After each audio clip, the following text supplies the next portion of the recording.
Hey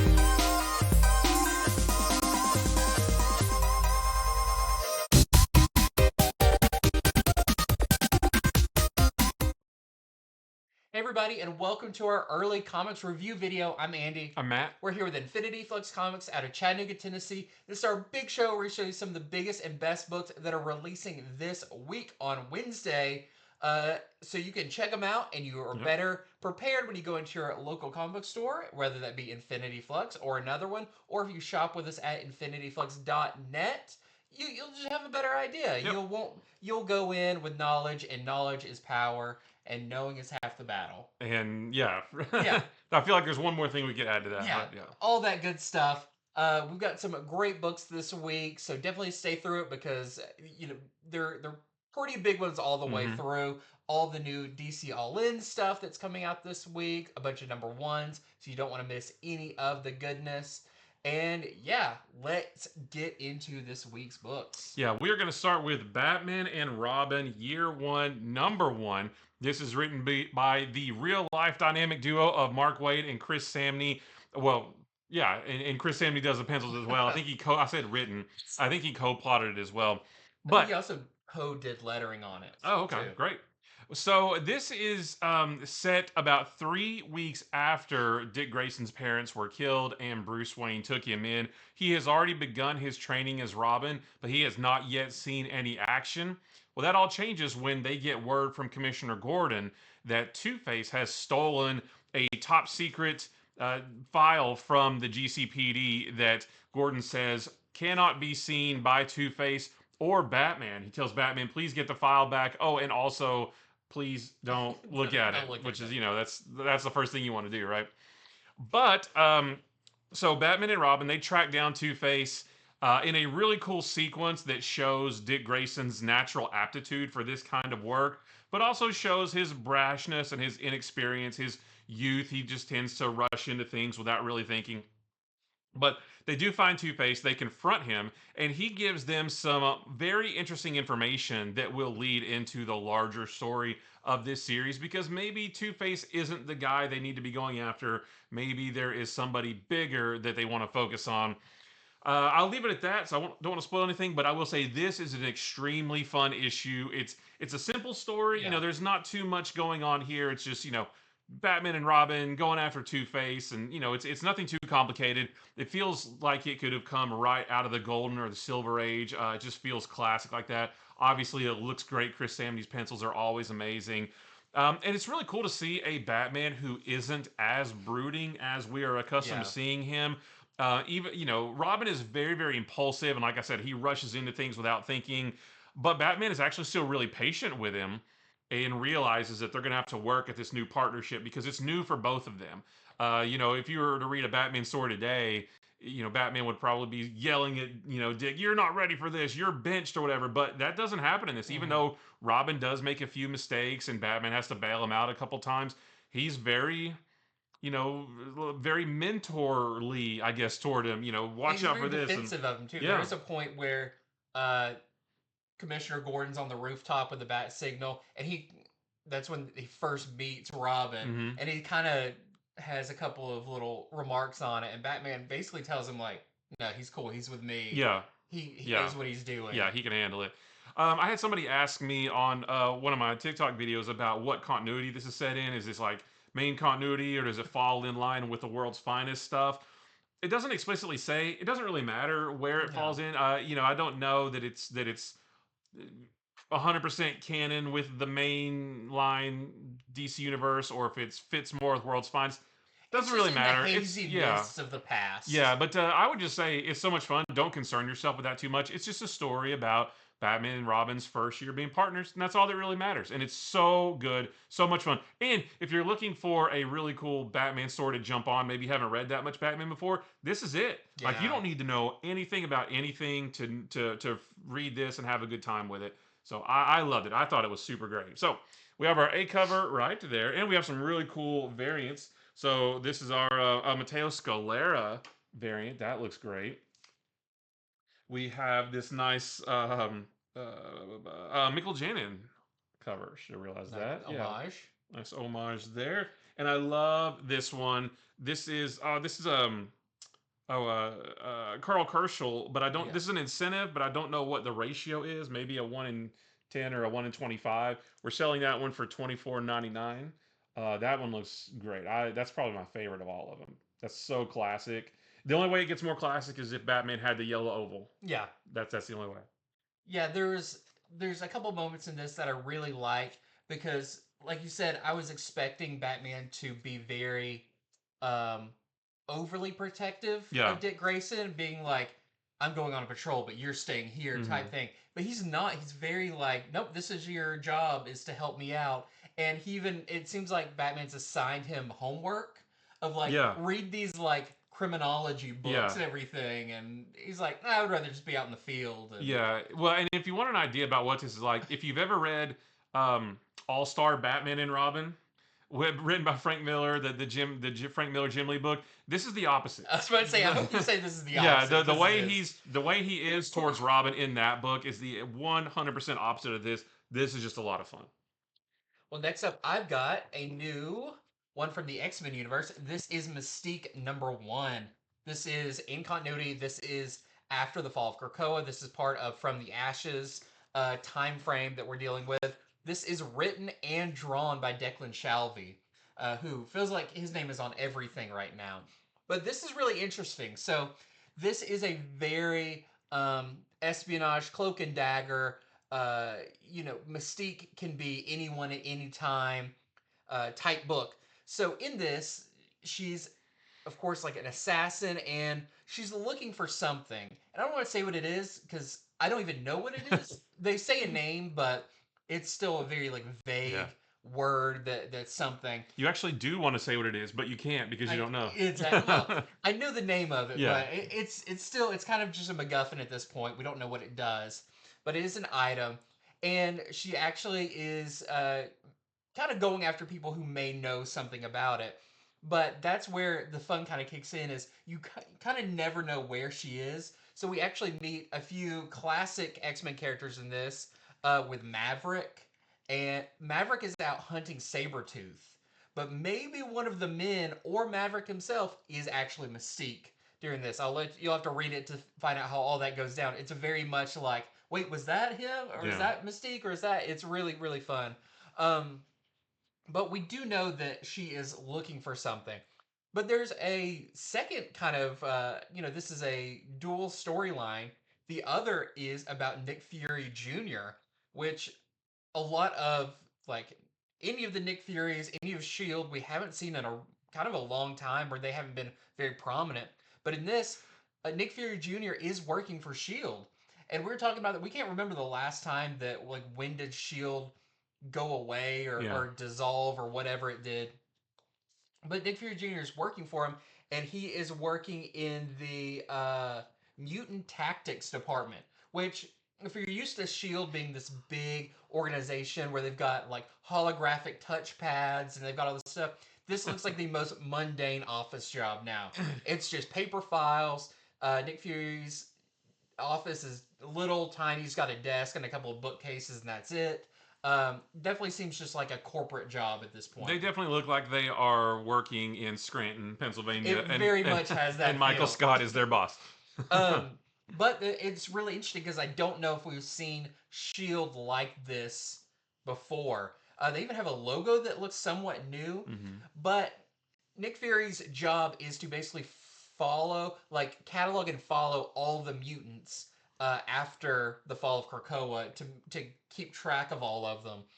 And it's like a whatever job. But one day he's out and a person, I'm not gonna say who it is, but you were like kind of shocked to see them. Yeah. I the whole time was like, yeah, I don't know how this all lines up. I was thinking that's obviously Mystique because that character shouldn't be there. Yeah. But a character shows up and basically gives Nick Fury Jr. Uh, a file or whatever, and he has a stipulation that basically says like, if I give this to you, you have to act on it. And Nick Fury's like, I don't know if I can do that. I don't know if I can trust you. Give me the file anyways. So they do, and it is kind of a dossier on Mystique. And apparently, Nick Fury Jr. has never heard of Mystique or anything, which seems Which a that little. seems weird. It does seem weird, especially with all the knowledge that he has back when he was the head of Shield when it was big.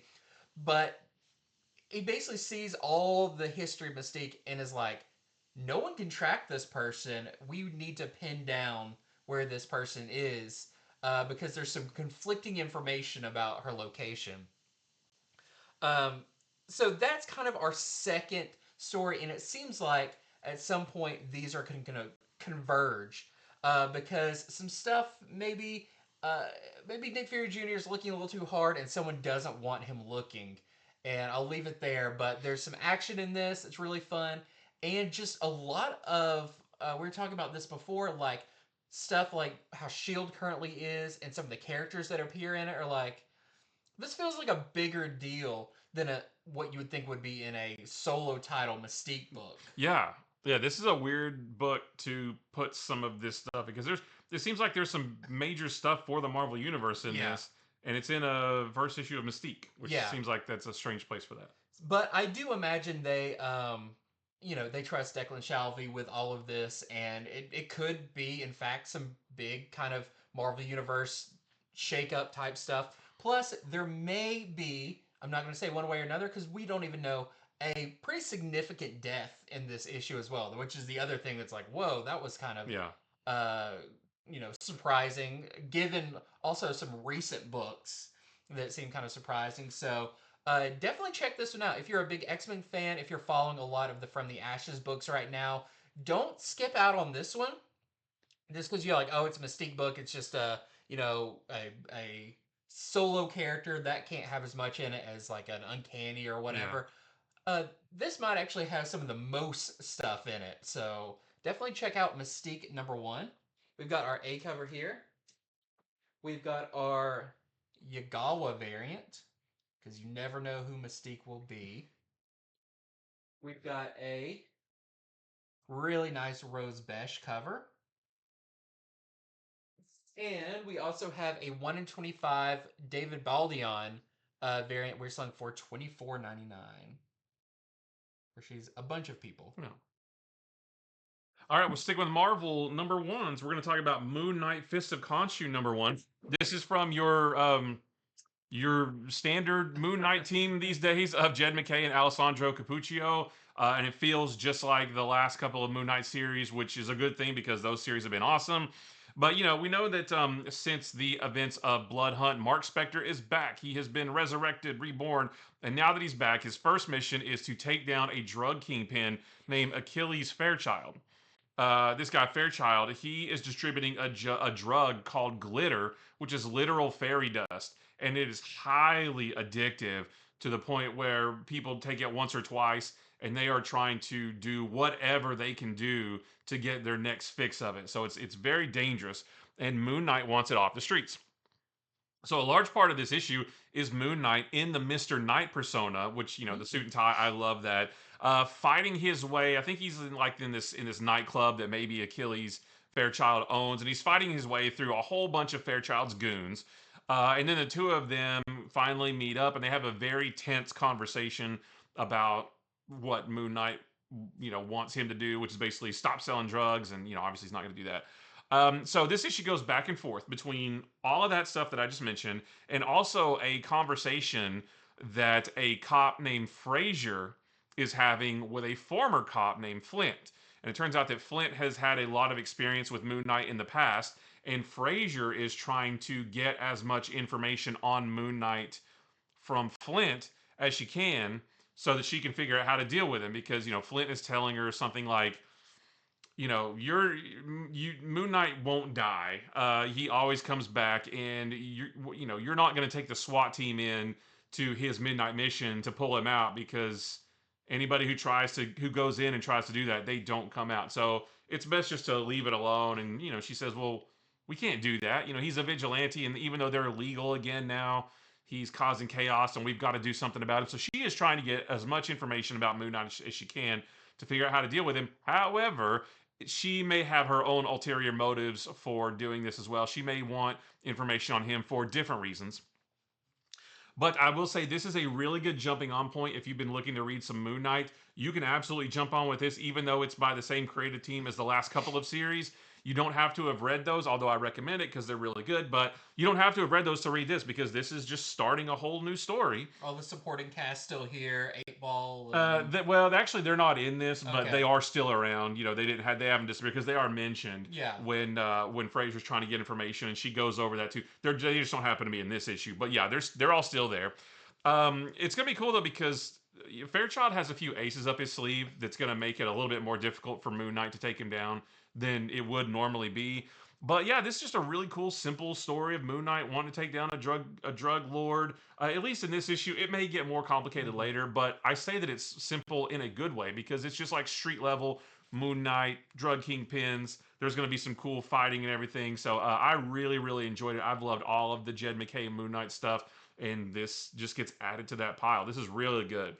So we have our A cover right there, and we got some really cool variants for this one. This is the Ken Lashley variant. It's cool. We have this amazing Sakura foil variant. So you can see it's not the whole thing. It's just all like what would be white on a normal cover. It's all foil. That looks so good. We have, of course, you got to have a Scotty Young variant with a new #1. Looks so good. And then we have this 1 in 25. Aka, I think, is the artist. 1 in 25 we're selling for $24.99. Very good next chapter for Moon Knight. Did he have a new suit in this? Is it a little bit different than his yeah, previous he got one? it. He got it when he was resurrected in Blood Yeah. Hunt. Yeah, so Okay. it's a little different. Yeah, it's a little different. I noticed it had a slight variation, Yeah, which I I like think it, is cool. You know, kind of the suit's always evolving a little bit. Okay, speaking of moons, next up I have Batman Full Moon. Oh, nice segue. We didn't plan that. We didn't plan that, but I thought about it when I put mine up there. Yeah. And was up there. I was like, moon. Yeah. So this is a new Black Label Batman Full Moon Knight. That's the crossover that I want. Ooh, yeah. Batman the Dark Moon Knight. Yeah. Wait. Yeah. Okay. So this is, like I said, a Black Label. This is, the cover looks a little weird because it's all glow in the dark, which I did get to experience. I didn't realize that. Which I was taking it back in the dark to put it back in the bag, and I was like, oh cool, Yeah. I can see this. Nice. So that's really cool. This is kind of in its own universe. If you're wondering about is this like in continuity or is this whatever, this is kind of its own thing. It's written by like I said, Rodney Barnes. Steven Subic does the art, and it's very kind of moody and noir to begin with. It's very fitting for a kind of a horror book. It's a Black Label book. Did you mention that? Yeah, Black Label. Yeah. In this, I don't want to give away too much because it is a lot of setup here, but Batman is out doing the typical Batman thing. He's on the hunt. I think there's some like weapons trafficking going on in Gotham. But what I think is really fun is he is late for a date at the same time. And when you find out who he is currently dating, I think it's actually super cool. It's and very cool. I wouldn't mind seeing that. I love him with Catwoman, but this is also a very cool option for him that seems to be be a bigger part of this story than just a fun little one-off. But he's investigating some stuff going on in Gotham, and that leads him to a burning building, or it's just been extinguished. And Gordon's there, and they're all looking at it, and Batman's like, "This seems weird. I'm gonna go in and look at this," only to discover a body that's in there that looks like it had been chewed up. And so this is very weird. This, of course, now kind of ignites a investigation in Batman as he is confronted by another character in the Batman lore that I did not expect, but once it all plays out, is a very kind of fitting thing for this. But that starts to build up this horror element. Now, the other thing I didn't mention is at the very beginning and through a lot of this book, it is narrated by you don't know at first. Right. It's very like scratchy text. It looks like it's almost like on little ripped up pieces of paper or whatever. But we do learn that there was a creature that was in this burning building before it started to burn that broke out, and then the place caught on fire. So they start trying to put the pieces together about what's all this connected. and I don't want to give too much away. We do know there's a werewolf Yeah. involved, and Batman does go to investigate some sightings of a strange monster in the public park or Right. whatever. And yeah, it's really cool. It's a very dark. The art is very moody and heavy shadow, that kind of thing. And there is a big fight scene at the end where some pieces come together. Some characters you saw earlier get involved, and it kind of all was like, oh, that's really cool. But what I think is interesting is it's a lot of setup for what's going on in Gotham, but I think something that happens at the very end is going to lead to the future issues of this Hmm. that you know maybe it's going to expand a little bit, which I thought was really cool. I couldn't tell the art; it's a little bit hard to tell like what's so on the more like intense stuff, Yeah. like what the werewolf is doing and everything. But I think I figured out by the end, and yeah, it's gonna be really cool going forward. It is a black label. It's a little bit extra violent, but I wouldn't say it's over the Yeah, it's not top. too bad. So yeah, very fun issue, and I think for a mini series this time of year, this is a great one. So that is our A cover, which is the glow in the dark cover. And then we also have a couple of variants. We have the uh, beach variant. We've got a great Francavilla variant. We've got a foil version of the beach cover. And lastly, we have a incentive. This is $24.99. And I think this looks like, I'm not sure who did this one. It's not on the cover. But yeah, if I was cryptic about it, it's because there's a lot of fun little things about characters that are in it, Yeah. everything I don't want to give away, because I thought it was very fun discovering along the way and then seeing how they all tie Yeah. together. Yeah. Well, keeping with the DC theme, we've got Wonder Woman number 14. This is the first issue of Wonder Woman in the all-in era. You've got your all-in branding, and like we talked about before, you've got your all-white cover, your character pose in the middle, the all-in branding, the bullet logo. In case you're wondering which all-in books to pick up, so this is written by the Wonder Woman team of Tom King and Daniel Sampere. They're going to be on this book for a good long while. So this issue takes place over the span of 50 days, and each page is a different day. And it's told out of order. It's not a 50-page book though, so you don't get every single day. But there was a span of 50 days that this story covers, but it is told out of order, not chronologically. And it's kind of hard to talk about this There's a issue lot of without. spoilers in this. Yeah, I don't want to spoil anything, but there was something that was very heavily hinted at in the solicitation, so it's probably widely known by now. But I will say that something tragic happens in this issue, and most of this issue is seeing the effect that tragedy has on Diana. We do see the birth of Trinity, her daughter. We've been, reading about Trinity for what, like a year now at Yeah. least. We saw Wonder Woman number 800 in the previous series. We've had a bunch of backup stories with her at different ages in her life throughout this series. And now this issue tells us how she was born. It wasn't quite what I was expecting, but when I saw it, I should have expected it. But it's just fitting. It's really, really fitting. Yeah. Um, I'll just say, I know that's kind of vague. I just can't say a lot without It's a spoiling the very whole thing. emotional issue for a bunch of different reasons. Oh yeah. It's an absolutely beautiful book, both in artwork and in storytelling. It definitely will get you right here. Like I got a little bit choked up, especially at one point, not even at the end, but there's a bit in the middle that really got at me a little bit because it's just so well done. So just want to let you know about Wonder Woman number 14. If you're a Trinity fan, if you've been enjoying all the backups, you see her birth in this, and then where it's going to go from there, I don't know. It very much seems like all the all-in books are starting a new storyline Uh-huh.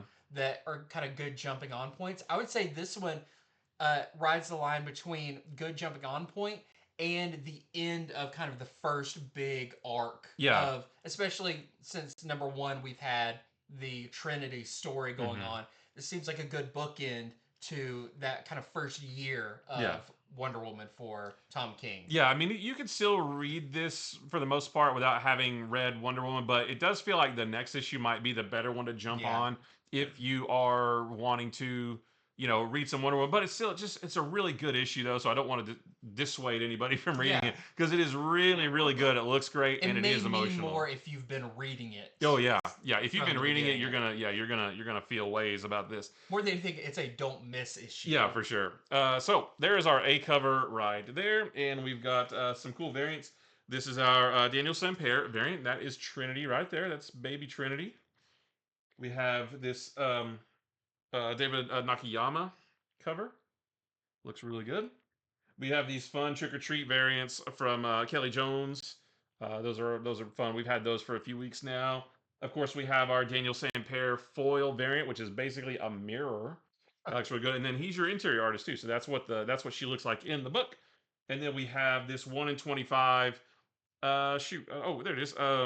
Steven Subic, 1 in 25 variant that we're selling for $19.99. So that's your artist on Batman Full Moon. Yeah, there you go. And to go along with Wonder Woman, we also have something Wonder Woman related. And this is the next of the Justice League membership cards. Let me see if I can get it to where it'll. There we go. That's the next of the Justice League membership cards. If you've been trying to get these, sorry that it won't focus.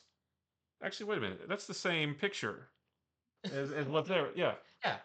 This is a big photo shoot she did. Right. So yeah. So we had Batman at first. Last week we had Superman. This week we have Wonder Woman. And for anyone who buys 2 of the most recent DC books or DC books that have come out recently, you will get this awesome Wonder Woman card that is super fuzzy that the camera won't focus on for some reason. Why is it trying to focus on me? Because it's a spoiler. They don't want you to see. Right, but you get the idea. There is a QR code on the back underneath my finger. I don't know if I should show it on screen, but there's a QR code right there that if you scan it, takes you to some cool stuff. So yeah, buy a couple of DC books and you will get this, and that is in store and online too. Yep. While supplies last. Yep, for sure.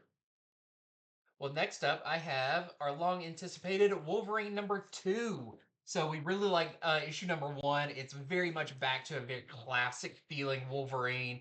This is him out in the snow in the first issue running with his pack of wolves because he's kind of went it's kind of a escape for him.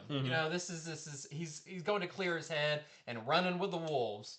Well, after the last issue where Cyber came in, one of Wolverine's old enemies, and took out his entire pack that he was staying with. And then Nightcrawler showed up. It kind of brought him back out, knowing that, hey, maybe I need to start being a little active again. In this issue, he's still out in the wilderness, and he is, I would say, confronted by Weapon H soldiers, which is the program that gave him the Weapon X program as part of and everything. They start hunting for someone in these woods, which we know it was Cyber in the first issue that caused and killed some campers and all that, but they want to pin it on Wolverine, even if some of the members are kind of a little suspect about, like, that's not really a lot of good evidence for this. They don't care. They actually just want a reason to go after Wolverine. Wolverine's pretty good at. He said he can even lower his heart rate, and everything, so they can't track him. But doesn't really matter because all of a sudden he is attacked by, on the cover right here, Wendigo. But this is not your normal Wendigo, and Wolverine finds that out pretty fast as he kind of talks about, like, yeah, I've tangled with this guy before, and a lot of references to Hulk 180 and Hulk 181 with his first appearance fighting the Wendigo and Hulk. But he starts to notice, as he's describing what a Wendigo is and what it can do and what its limitations are and everything, it does something that kind of immediately contradicts that. And that suddenly is like, oh wait, this is something different, or this is not the Wendigo I'm used to. And it starts acting kind of funny, and I don't want to give away too much about it, but he slowly starts to figure out that something different is going on here. But he's also worried because it does seem like it's right on the edge of being really brutal and flipping a switch. And so a lot of this is Wolverine kind of dealing with this Wendigo and trying to understand what its motivations are. But by the end, it looks like that might not matter. He may still have to deal with it anyway going forward. But it's a really good issue, and it's a lot of Wolverine inner monologue.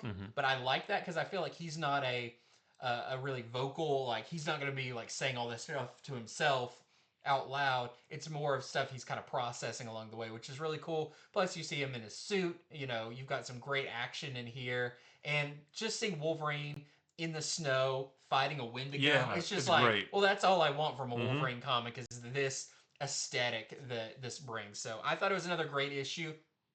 And he even does talk about that, you know, at one time he would have been more savage. You know, he gets attacked and he would have went all out. But he has matured some and he's now a little bit more let's think through this and stuff. So some good character development and yeah, the first appearance of a new Wendigo. A lot of really great stuff to say about this issue. So there is your A cover for it. The art also in this is just Oh, it's great. beautiful. Yeah. It's so good. Like we said, this is just kind of the Wolverine book we've always wanted. It feels so classic. So we've got this Carlos Gomez variant where Wolverine is reading Storm number one. Yep. Hope he's enjoying it while fighting ninjas. We've got a Mobley Doom variant. We have a Yoon variant. There's your new Wendigo, which I do think he looks a little bit smaller, maybe not as like bulky as the original Wendigo. I love this one. This is one of my favorites of the Godzilla variants. This is the Rose Antonio variant with the skeletal Wolverine still jumping at him, getting all his skin blasted off. Of course, we've got a Scotty Young cover, which is really funny. And lastly, we have a 1 in 25 Alexander Lozano variant we're selling for $34.99. It's pretty brutal. Yeah. All right. Well, we've also got Green Lantern number 16. This is well, no, I guess it's not quite the first issue in the All-In era because last week we had the Green Lantern Civil Corps special. This picks up right on the heels of that. And like I said when I talk about that one, I'll say it here too that all of the All-In books are designed to be new, new reader friendly, good jumping on points. In my opinion, this is the only exception. I think if you haven't been reading Green Lantern up to now, you'd probably be really confused with this. However, this series has been so good, I highly recommend going back and catching up on it. There are only 16 issues in. Catch up on this, catch up on Green Lantern War Journal, which ended with issue 10, I think. And then jump back on this because it is a really, really, really cool one story. One of my favorite for sure. books right now. Yeah, I think it may be like my second favorite on the whole stands right. But this one, like I said, picks up right where the Civil Corps special left off. Something has happened to Thanagar. And the Thanagarians, along with Hal Jordan, John Stewart, and Carol Ferris, they are on the run from the United Planets, their own Green Lantern Corps. And we get this really awesome action scene of Hal and John going out into space, just two Green Lanterns against a whole swarm of Green Lanterns, but not like real ones. Like it's the United Planets Green Lantern. So they're like the dollar store. Yeah, it's like the Wish.com version of Green Lantern. So they don't quite know what they're doing. And it's just really cool. It's like a bunch of Green Lanterns out in space fighting, doing what Green Lanterns do. So really awesome action sequence there. Really cool art. Meanwhile, Carol Ferris helps the Thanagarians repair the engine in their ship because they can't quite make it to hyperdrive. Basically, is the equivalent of that. And she actually is able to help them, but maybe they wind up in a place where they weren't quite expecting. And more to come on that next issue. But yeah, this is just a really cool, fun, action-packed issue of Green Lantern. I just love it so much. I wanted to put it more towards the front of the show because it is so good. And I think it's only going to get bigger and better from this because some big things are happening. The United Planets have been a mainstay in the DC universe for several years now.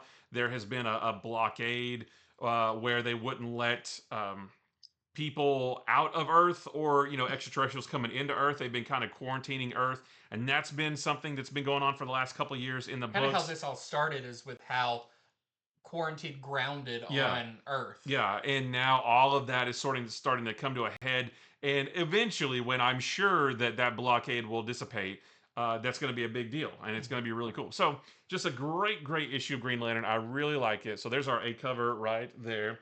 And we have this really cool Chris Samney variant. Your Batman and Robin Year One artist. So that looks really great. I love this John Timms cover. I don't think that's the one I pre-ordered, but I wish it were because that looks really cool.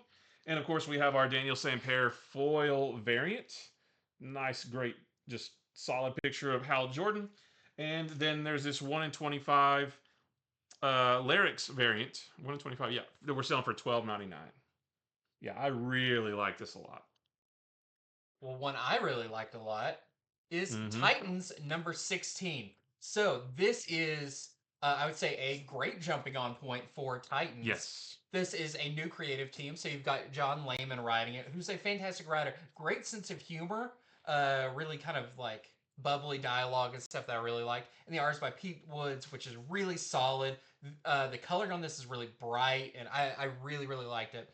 And this is just really cool because this is the first one. I think Flash had a bit of that, but that it feels like really tied in with what just happened in the DC All In special with the Justice League building the Watchtower. This is really addressing a lot of that stuff. It begins with the Titans in the new Watchtower. And what I always love about that, now that we're seeing it, you look in the background and it's just every character. Yeah. You're just like, oh, there's Hal. He's like Mhm. helping move boxes, and there's like Blue Beetles over there. The doing Doom some things. Patrol is there, The which Doom is Patrol awesome. is Yeah. there. It's really fun to like really explore this space. And I love the design of it. It's just really cool, Mhm. really refreshing. Definitely feels new and polished and everything. But the Titans are visiting there, and in a really interesting way, the Justice League have basically told them that uh, without saying the Titans are as a brand or whatever is dissolved, they more tell them you're all like Justice League members now. Yeah. They all got the cards and everything. Which I hadn't thought about that. Like, basically in the All In special, we saw basically every hero is going to be a member of the Justice League, which is awesome. But I never thought, wait a minute, what does that mean for all the other teams that are out there, like the Yeah. Titans and the Doom Patrol and the JSA and all those guys? Like, Yeah, what happens to so those? this kind of what I love about the Titans, who were formerly Teen Titans, they're very much a family, Mhm. and they carry their title of Titans with pride. This is who they are, everything, and so they're cool with being on the Justice League, but they are a little bit like, what does this mean for kind Yeah. of our Titans family? And it only gets worse as some of the Titans, I don't want to say who, say they're basically leaving the team. They've got other stuff that they need to focus on, and that this is a good opportunity for them to step down. And which is also kind of like a sad, changing of the guard for some of them. Mhm. There is a character who joins the team, which is pretty fun. But there's also characters that leave, and they all have their own things. And if you read it, you know what those things are because it's in other books. But it does have that feeling of like, second semester or whatever, where things aren't like what they used to be. And I Yeah. feel like that's a big theme of this. Um, Even stuff like Beast Boy in this, who of course had all the Beast World stuff, and that's really stuck with him. And he does something in this where they have a zoo on the Watchtower, which I feel like is very much like Superman's, where he has Yeah. kind of a lot of the creatures that either he saved or whatever. Um, Beast Boy kind of jokes around and is like playing with the animals, but does something that, as a Teen Titan member, I think would have been charming or just played off as a joke, and is now seen as like, hey, you can't do that. Remember what happened in Beast Yeah. World. This is a bigger threat, which I thought was really cool. You do see Renee Montoya as the Question, but who's also now the head of security at the Watchtower step in, which I thought was really cool. So we get a bit of her, who is also getting a mini series coming up Yeah. pretty soon, which I can't wait for. But all this is just to say it's a very interesting book about the Titans coming to terms with maybe a new status quo, and their lives being shaken up a little bit. And it means more because they are a family unit. And it's more less of like a team member leaving and more as like a family member is moving Mhm. on and how that affects them.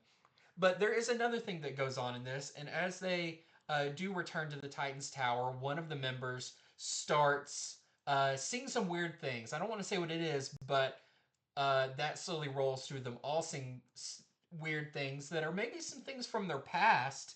And there is a villain that maybe the new leader of the Titans will have to be the only one to stand up against. So I think this is great. I almost feel like this could have been a new #1. Yeah, I'm glad it's not though. Good I'm job, glad it's DC, not. not Yeah. remembering things. But I do want everyone to know this is a great jumping on point for it. I love the writing. I love the art. I love the tone of it. I love the family feel of it. Like we were saying before, really glad it didn't involve Trigon Yep. as a villain. So, spoiler, it's not Trigon. Yeah. And that's really nice too. So, I really recommend picking this up. I think it is a really fun book that did give me a lot of feeling about the old Teen Titans show and all of that, all the kind of dynamics in here.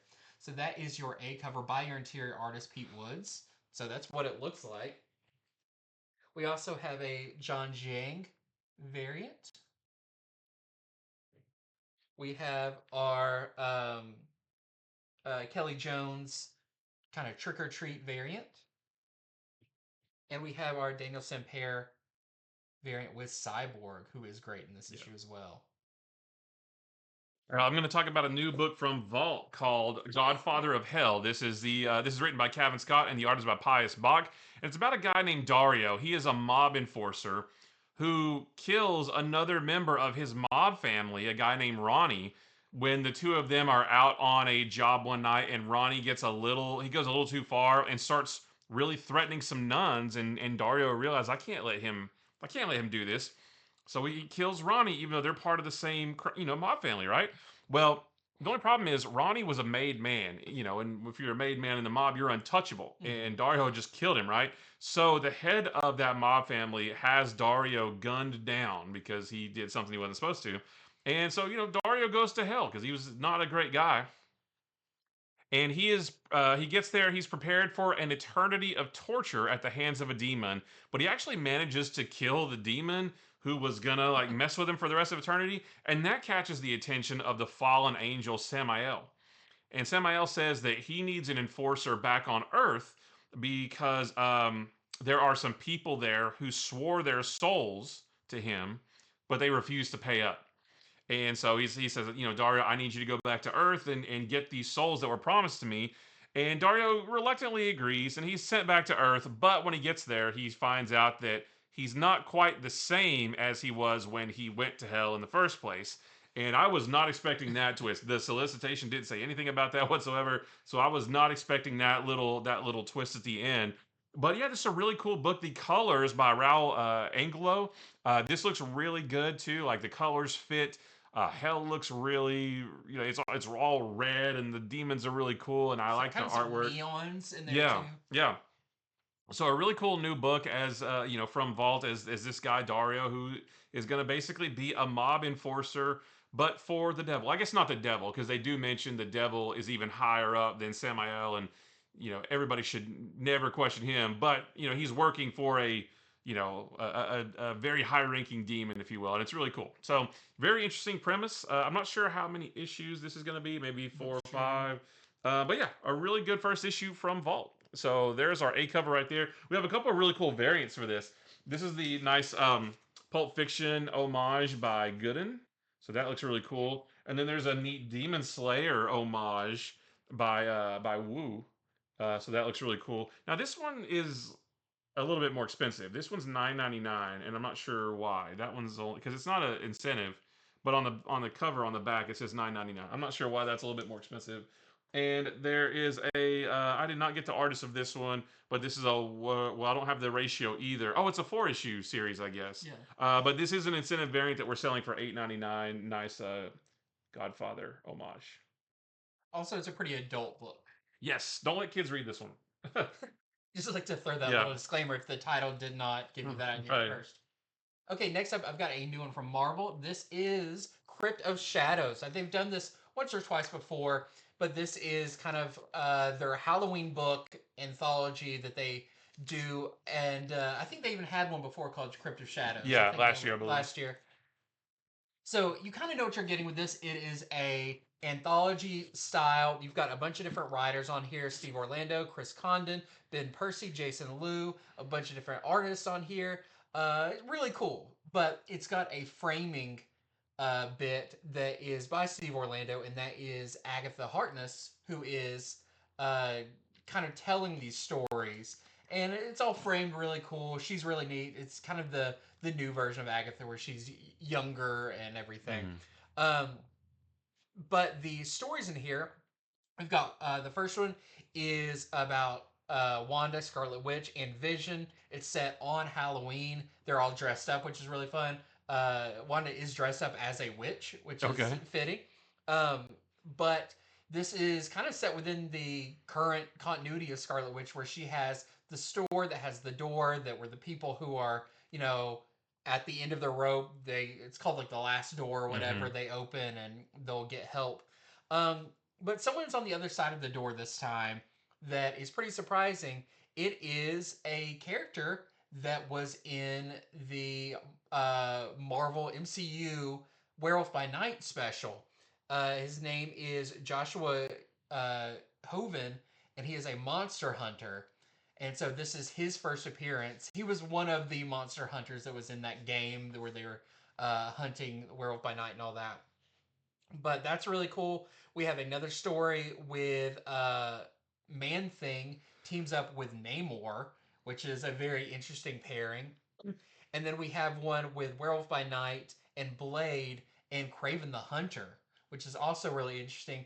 And that one, I need to read it more in depth because it also looks like there was a character that died in there that was kind of surprised by. Hmm. So I don't know if it's in continuity or whatever, but a very interesting, very dark thing happens in it. So uh, it's a really fun one shot. It's just if you want some spooky stories using some Marvel characters, you'll definitely want to check this one out. I love stories with like Man Thing and stuff. So it's characters that we don't get a whole lot. They've been getting a little more prominent, but yeah. So I think you'll like it. That is our A cover, and yeah, all those characters appear in this. That's a And great cast of characters. I like yeah, that. and then here's our Ferreira variant, and that is up there. That is your character from Werewolf by Night, Hmm. which I didn't realize it at first, but now it all makes sense. Well, sticking with the spooky theme, we've got Where Monsters Lie, Cul-de-Sac #1. This is from Dark Horse, written by Kyle Starks, the artist by Piotr Kowalski. And this is the follow-up to the original Where Monsters Lie book that I think came out last year, or like late last year, early this year, that featured a host of monsters and killers that you would maybe see in like a horror movie, but they all live in a community together, and they get up to some very gory shenanigans. Well, so this picks up right where that one left off and introduces us to a new community full of monsters and killers. And it features the old lady Zell from the first one. She and a few other of the surviving members of the last community, they moved to a new community, the one that we're introduced to here. But a lot of the monsters and the killers there don't want her there. There's another guy who was kind of running this new community, but then Zell comes in and just kind of takes over, and he's not real happy with that. We also have Agent Henry, who is this guy right here. He was the main protagonist of the first series.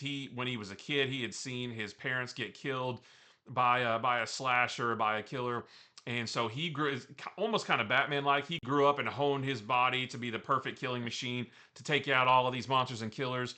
But he's a little bit changed after the events of the after the first series, and he's with them in this. He's with the group that goes to this new community, and he seems to be traumatized, I guess, from the events of the first series. And nobody there trusts him because they know that hey, that guy's a monster killer. He's going to kill us all. But he seems to be in lockstep with them.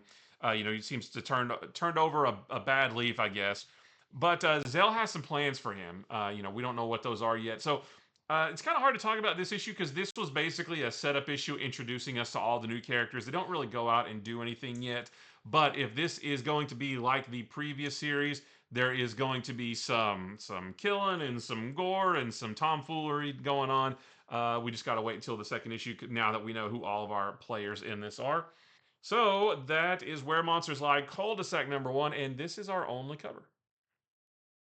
I've got another new DC All In entry. This is Catwoman number 69, and this is another new creative team. So I do feel like this is a good jumping on point for Yeah. Catwoman. The new creative team is Tarun Gronbeck, who was writing at Marvel for a really long time. Now she's writing for DC, and the art's by Fabiana Mascolo. And I really like this. So it's I would say this is also a pretty straightforward story, but I feel like we're going to learn a little bit more of the depth from as we go on in it. So Selena, it goes to a fancy ball with a bunch of rich people. I don't quite know why she was there. It's probably to steal something. I don't know if it's ever Yeah, probably. explicitly Yeah. said why she's there, but there is a attack that happens, and someone there dies, and it seems like maybe it was actually meant to be her. So immediately she kind of uses all of her resources to go on the run. She's got safe houses, she's got disguises, all of that. But now the police are looking for her because they think she is responsible for this attack. But also, whoever did the attack clearly missed, and now they are also going after her. So a lot of this is seeing how Selena moves through the city and through uh, her own ways and talents, changing disguises, talking about you don't only need to change your look, but you've got to have a story with it. A lot of that kind of stuff as she is slowly trying to get out of the city. So I thought that was really cool. There's kind of a little B plot about maybe who is behind the hunt for her and what kind of technology they have and everything. So we don't know exactly where this is all going to go because most of this was just seeing Catwoman try to get out Yeah. and by any means necessary, which was really fun. There's some fun stuff of her jumping over rooftops and doing that thing. She does get a new costume, which she does mention it's the first time her putting it on, and that it was like a prototype suit, but once she gets the mask on, she's ready to go. So I thought this was fun. Definitely felt more back to um, a kind of more traditional Catwoman comic where it's very, she kind of lives in the bad part of town, but Yeah. she knows the people who she sees out on the street and she kind of uses all of that as her network. I thought all that was really fun. The art is really nice in here. So yeah, if you're looking for a place to jump on with Catwoman, this is a perfect spot. And I'm looking forward to. I like this issue, but I think the next issues are going to be even better now that we kind of start getting the story rolling. So that is our A cover. We also have this Omer variant. We have a Frank Cho variant with his great line work, his hatching. We've got our Samper variant. And we have a 1 in 25 Nubavitch variant we're selling for $29.99. Well, we've got Teenage Mutant Ninja Turtles, The Last Ronin 2, Re-Evolution number 3. Issue number 2 of this came out in June. So it's been 4 months since we have gotten an issue of this. And to be honest, I don't quite remember some of the specifics around who the rebellion is fighting or why they're doing it. I think this may be one that I definitely want to go back and reread once all the issues are out. But I will say that in this issue, the bad guys are kind of closing in on April and the Turtles, and she does have to do something pretty extreme to stop them. Something that she really, really doesn't want to do, but she does have to do it. But a large part of this issue is actually exploring the hows and the whys behind the new turtles having secondary mutations, which are actually kind of like superpowers, for lack of a better term. Um, Yi, who is this one, she has like these electricity based powers, and Odin, we saw, I believe it was the last issue. He can turn himself to stone, and they're learning to control it. So a lot of this issue is finding out why that is a thing, and there is a pretty decent explanation offered for it. When I read it, I was like, okay, that's Hmm. because at first, when we first saw, I was like, wait, this doesn't seem like it should be part of a Ninja Turtles. But then when they talked about it in this as a possibility, I thought, oh, okay, that actually does make sense. Mhm. Okay, sure. So yeah, just not a whole lot more to say, just because it's been so long since we've had an issue, and I just don't remember a lot of it, unfortunately. But still, if you've been, we definitely wanted to show you because, like I said, it has been 4 months, and if you've been wanting to get this series, we wanted to let you know that the new issue is finally out this Wednesday. So we have our A cover right here. We have our Kevin Eastman variant with your new turtles, and then there is a 1 in 25 Freddie Williams Williams. the second. Second, right? Yep. Third, yeah, yeah. So 1 in 25, Freddie Williams, the second cover, right there with Casey Marie Jones, and we are selling that one for $29.99. Next up, of course, we've got to talk about Ultimate Spider-Man number 10. And this is a really interesting issue. This mostly focuses on Ben and Jonah and their paper, their website, their news, that they are digging deep into the Their online only news organization called The Paper. I yeah, love it. which is very fitting for them too. Yeah. It just seems like their kind of stuff. But it's interesting because they are starting to dig into the the company of Stark Stain. That, of course, if you've been reading all of the Ultimate stuff, that's all the stuff of like Tony Stark now Yeah. and where all the tech comes from and everything.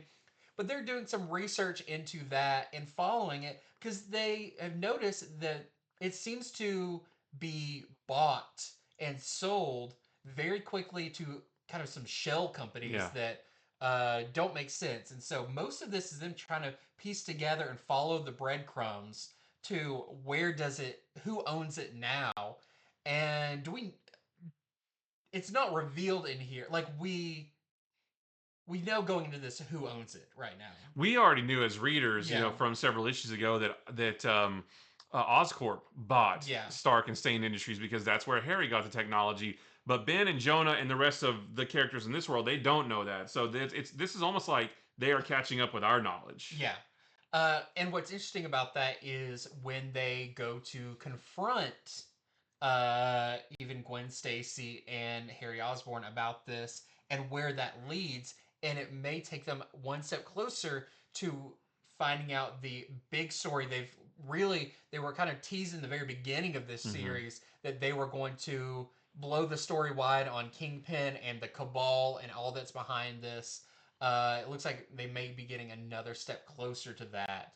And I'll be very interested to see the fallout from this issue. Yeah. Because this is very much of like we're gonna do this, but it cuts off right before we see the ramifications of it. So we should say there is no action in this, and Spider-Man is not even in this whatsoever. And I think Peter's only in it like on one page. Yeah. So this is very much Ben and Jonah doing investigative stuff. But I do feel like it's important because with the way that it ends, I feel like it's going to sort of blow the doors open of Kingpin and who he is and the Maker's Cabal. Like this may be the start of the rest of this world really seeing what's really going on. Opening up the supervillain Yeah. aspect where we've got the heroes, but the villains have kind of stayed low key. This might show the world, hey, there's also the opposite of these. Yeah. But like most of the series, some of our favorite issues have been the less action, more let's dig into the story of this. And this is another great issue. With also Ben and Jonah are just great together. Yeah, they're awesome. And their camaraderie is super fun. Yeah. So we've got our A cover right here. We've got our Bengal variant with all the friends and family on it. And we have a 125, I think this is the Ben Harvey variant. We're selling for $24.99.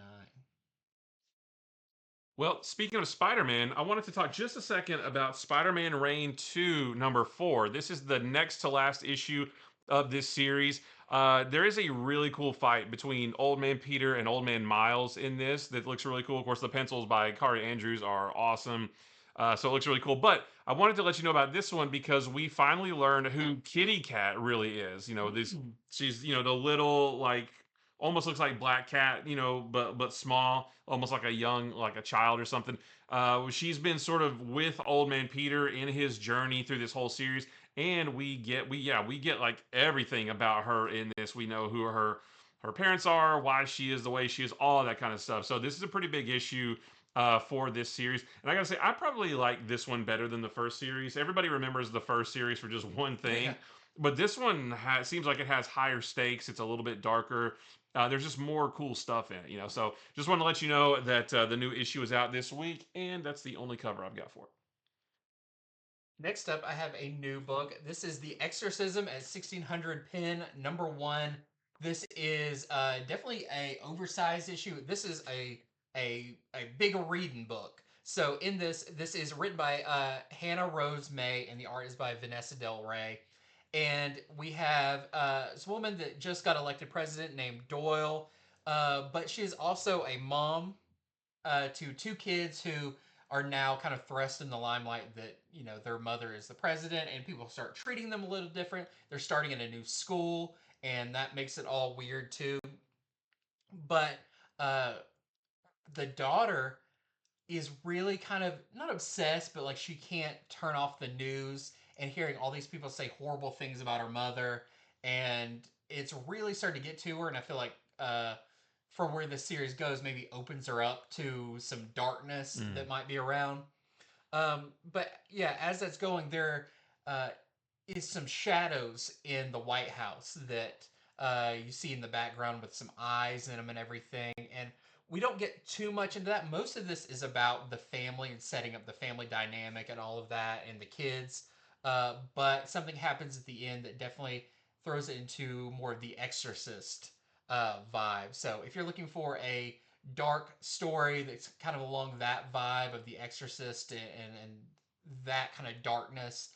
This one's really interesting. It is a lot to read. This is a heavy dialogue. Of course, this is not a super action book. This is a lot of characters talking to each other and news articles and all that kind of stuff. But if you like that kind of thing, if you want something you can really sink your teeth into, this is very cool. That is our A cover.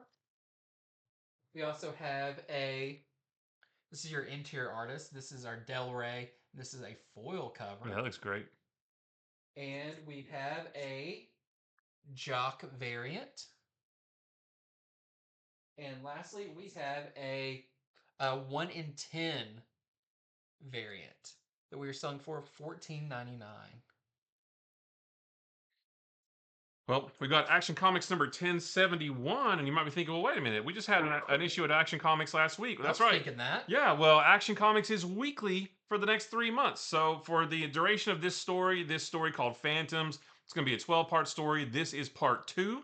And in this one, it's really cool. Superman, we at the end of last issue, we saw him go to the Phantom Zone to figure out there's some weirdness going on there. He wants to get to the bottom of it. So he goes to the Phantom Zone.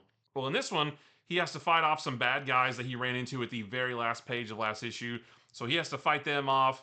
And he does, but he makes them take him to whoever it is that they're working for.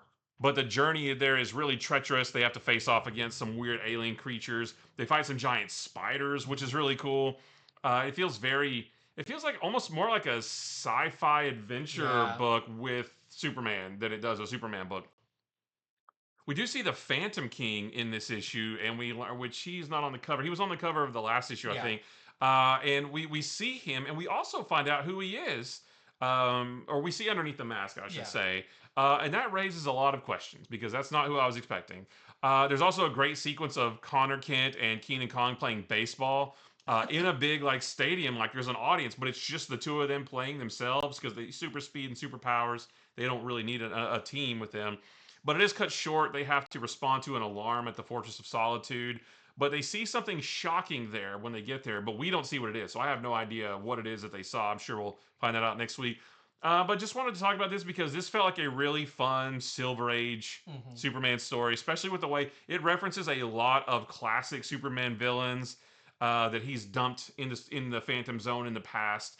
Some of them whose names I didn't recognize. So Mark Waid is definitely doing some deep cuts to bring in some classic stuff. But this is just a super great book. Last issue was a fantastic jumping on point. If you just want to read a fun Superman story, if you're looking to read Superman, maybe grab the last issue and this one together. You don't need to know anything else about anything else because this catches you up greatly. So I do also feel like this is doing something to expand or further the Phantom Zone because Superman makes some remarks about how the Phantom Zone has changed over time. And I thought that was a really interesting thing too. Yeah, for sure. So excellent Superman story. There is our A cover right there, and we got some couple cool variants. This is our Wes Craig variant right there. And then we have a 1 in 25. I believe it's a Spears variant that we're selling for $24.99.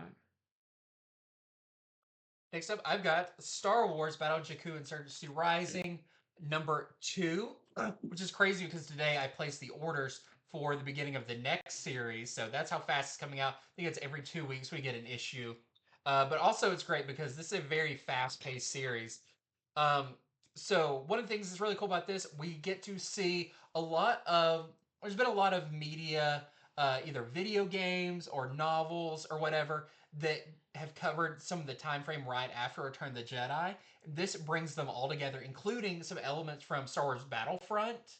If you played the campaign mode of that, there's some of that comes into here.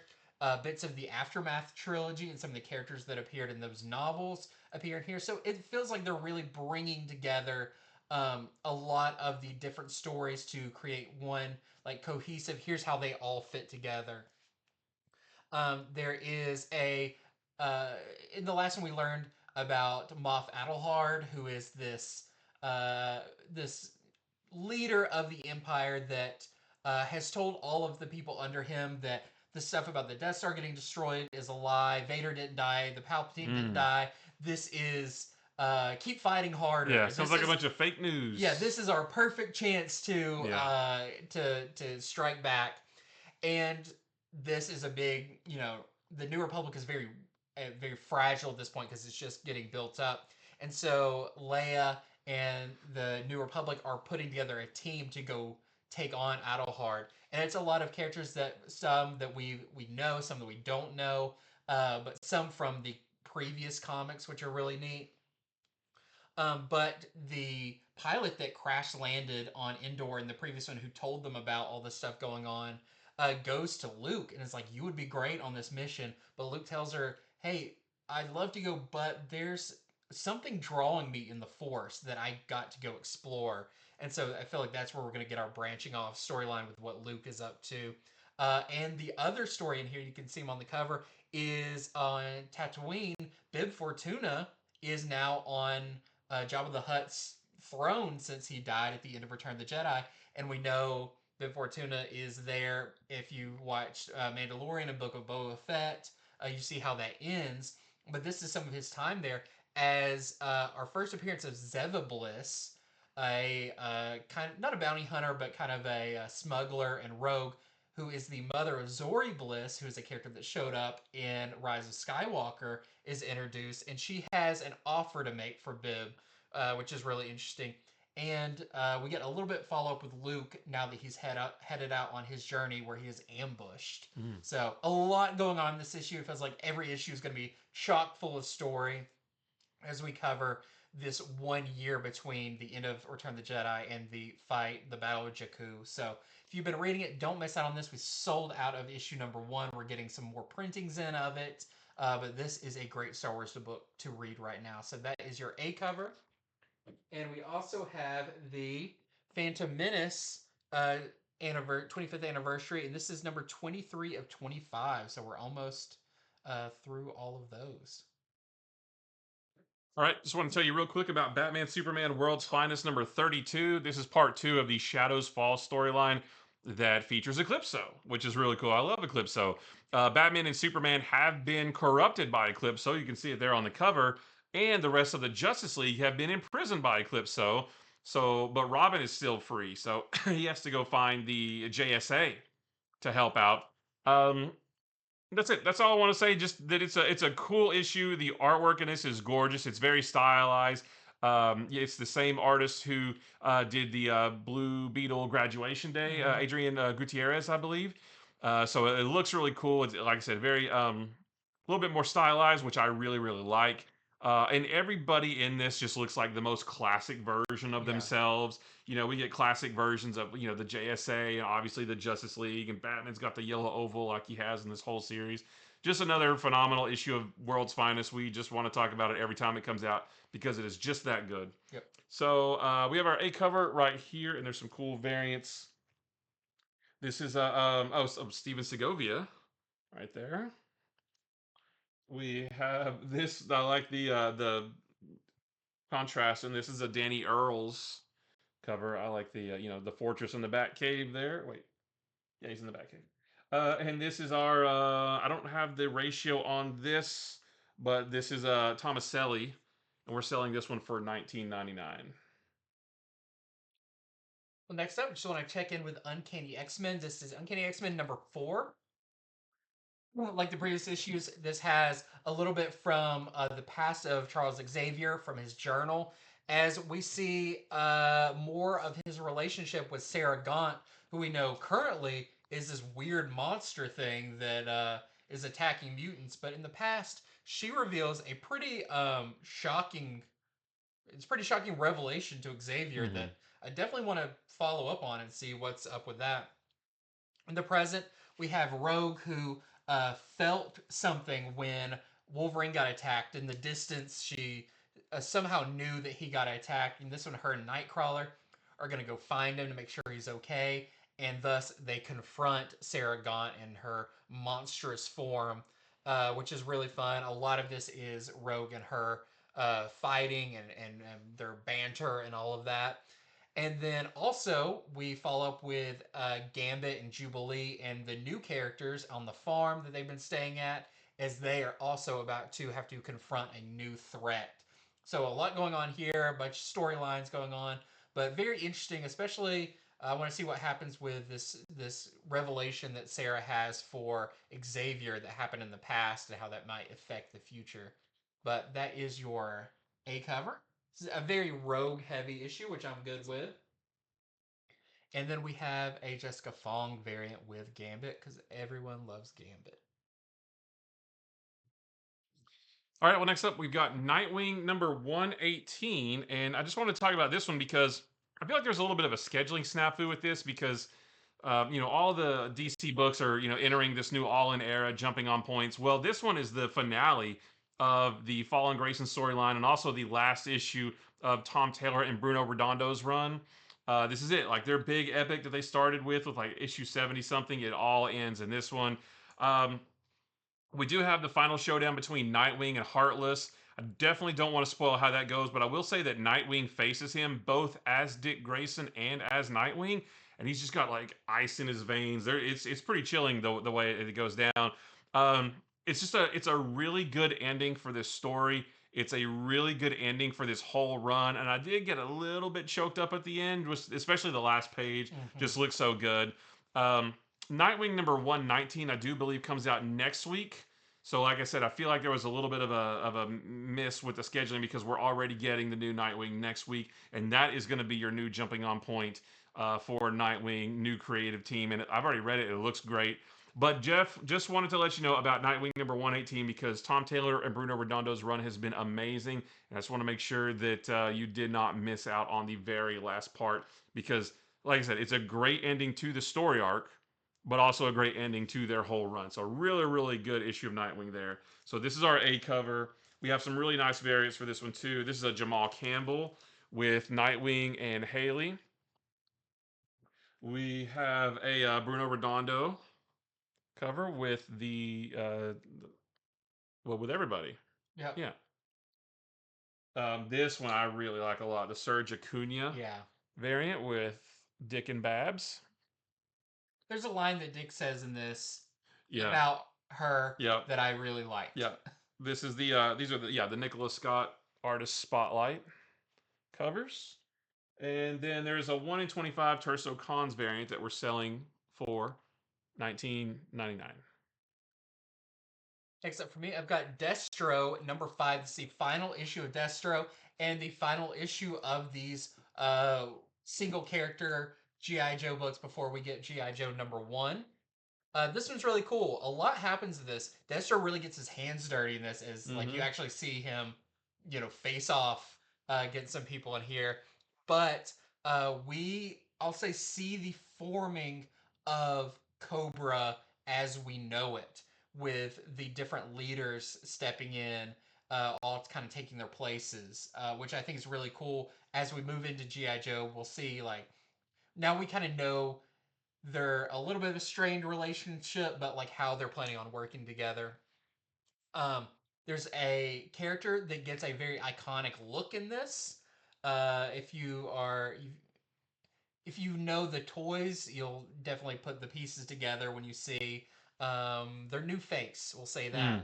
Plus, it seems like, and we'll get probably some confirmation going forward, a pretty heavy tie-in with a recent issue of Transformers that looks like we knew it was big in Transformers, but looks like it's going to be a pretty big instigating thing for all of the Energon Yeah. universe. Kind of a key moment that maybe we're now discovering how big of a thing it is. So, really great issue of Destro to round off the series. That is our A cover. We've got a Sanford Green variant. We've got a 1 in 10 variant for $8.99. And we have a 1 in 25 variant. They're kind of your single character variant. We're selling for at $19.99. She's a really cool character in it too. Well, just wanted to tell you real quick about Miles Morales Spider-Man number 25. Now, I actually did not get a chance to read this, but I did look through it and wanted to tell you that, and I'm going to just go ahead and show you, that's our A cover right there, but wanted to tell you that it is this issue where he gets his new vibranium suit, and it's not even at the end. It's about midway through. This is a suit that Black Panther makes for him to help control his bloodlust because he's still a vampire. Blood hunt is done and everybody has washed their hands. They're like, yay, that we're done with that. But Miles is still a vampire. But this helps him with his bloodlust urges, and also helps him. There's stuff in the suit that helps him control his bioelectricity powers. And he says, wow, I've never had this much control before. It feels good. So I know we when we talked about this issue and the next one, we weren't sure which issue he was gonna be the first one, but it's definitely this issue. That costume, which I love that cover by Manhanini, that costume definitely does appear in this for the first time, so it looks really cool. So I'll show you that variant cover, and there is the Wu Doom variant, and then the really nice. This is a Vincentini design variant. I don't know what the ratio is on this, but we're selling this one for $19.99. So yeah, once again, the first appearance of that suit is this issue. Next up, I've got Avengers Assemble number 2. There's so many big books this week. Avengers Assemble is number 2, which brings together fun mashups of Avengers teams. In this one, there's a small town being attacked by ghost apes, which is a pretty funny visual, but also kind of scary. So you've got the team up of Captain America, Hercules, Hawkeye, Night Thrasher, all come together to investigate. And it's no spoiler, it's already on the cover. It has to do with the Red Ghost. Very weird, classic Marvel character. Plus, there's some fun like interlude bits where you find out what are the other characters doing as they are back at the Avengers Mansion, hanging out and everything, which is really fun. But yeah, just another entry into Avengers Assemble, and there's some stuff about maybe what's to come, maybe a bigger story they'll have to face later on. So that is your A cover. We have this really cool Koblish variant where you see the mansion. And we have a Will Portaccio. This is the jackets variant because they all have to wear the jackets. Yeah, they have to. It's a rule. Well, just real quick, I want to tell you about Venom War Deadpool number 2 and also Venom War Venomous number 3. Both of them Venom War tie-ins. I did read these. They don't really contribute to the overall story too much, but if you've been trying to keep up with the Venom War storyline, just wanted to tell you that both of these are out.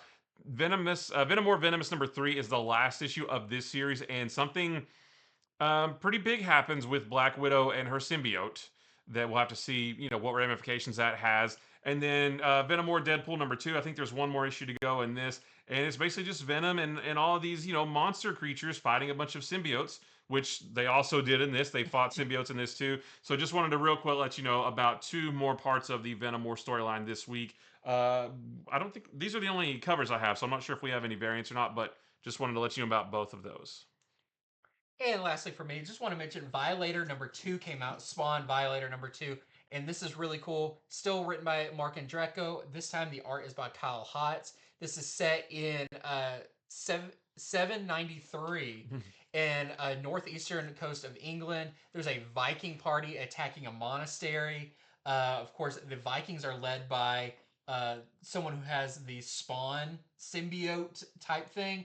So this is your kind of first Viking Spawn, which is really really cool.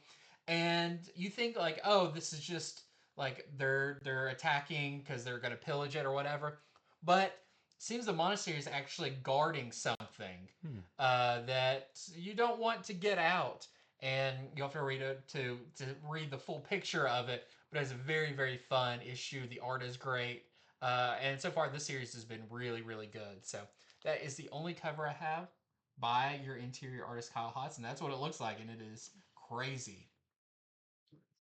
Woo! So that is a big week of Big comics. week. A lot of entries into series, number ones, all that good stuff. So hopefully you learned a little bit more and you are better prepared when you head into your local comic book store or head over to infinityflux.net, because these books are available right now while supplies last. So go on there, order the ones you want. You know better now.